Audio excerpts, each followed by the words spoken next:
زوریت میرسه؟ هیچ وقت نمیرسه. هیچ وقت. همیشه برادرای عزیز به قدر این رمضان بزرگ برسه.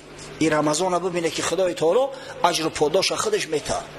بعدا حضرت رسول الله صلی الله علیه و سلم در ادامه همون حدیثی که ابتداش قدسی بود، بعدا خودی پیغمبر با اسناد صحیح، با اسناد بخاری و مسلم روایتش کردن، بیان میکند ما و شما را میفرماید الصوم جنتون، روزه سپر شما، روزه شما را از بلا و آفت ها نگه می‌داره، هم بلا و آفت های دنیوی و هم بلا و آفت های اخروی. الصوم جنتون، روزه سپر است، به قدر این روزه برسه.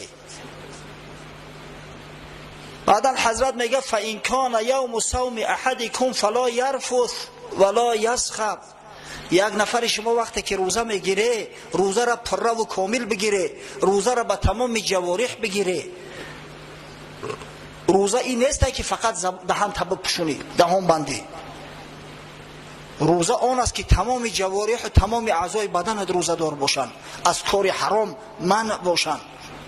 روزه آن نیست که تنها تو دهان بربندی، روزه آن است که از غیر خدا برگردی. انایی است روزه برادرای عزیز، از غیر خدا برگشتن، تمام عملهای منکره را ترک کردن، هر فرمان و هر چیز از خدا و پیغمبر اومده است به او عمل کردن. انایی است رمضان.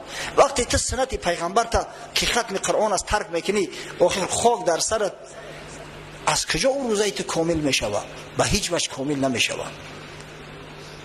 فلا یرفث ولا یسخب. در ماه شریف رمضان دست به رفث نزنه، از حدودی که شریعت تعیین کرده است خارج نشوه و جنجال و نزاع با مسلمانان نکنه، داد و فغان نکنه. ده جوان ماشین خطی رفته استیان یا تشدش پمیخ داده، خلل داده است. اگه خلل بگم با مگرم پمیخ ترجمهش کنم، برای این پمیخ گفته. انا اگه فرمادیان کشتل به کشتل، نه عقل فراست که ماه شریف رمضان های رزبار کردستیان.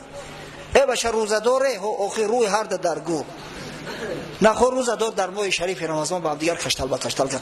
عیب ایشید و بگذار عیب ایشید تو ببخشش، ثواب شم میگیری.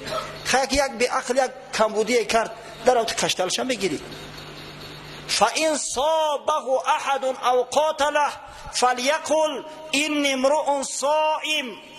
حضرت صلی الله علیه و سلم ما و شما را نصیحت میکنه، اگر میگه روزدار یک شخص دشنام حقارت داد یا حتی با اون مقاتله کرد، یگان مشتش زد، در جواب باید روزدار بگه که ای برادر من روزدار هستم، با تو جنگ نمیکنم، این ماه جنگ نیزا نیست. همین من خیلی آدم عصبی هم، باور کنه در همین ماه شریف رمضان تلفن یک لحظه قرار نمیکنه.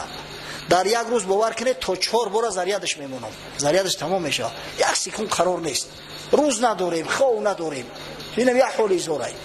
در حمام میدرم تلفنم قطعی، یک سوالا میشنویم از برای خدا. اما کوشش میکنیم که در همین رمضان عصبی نشیم.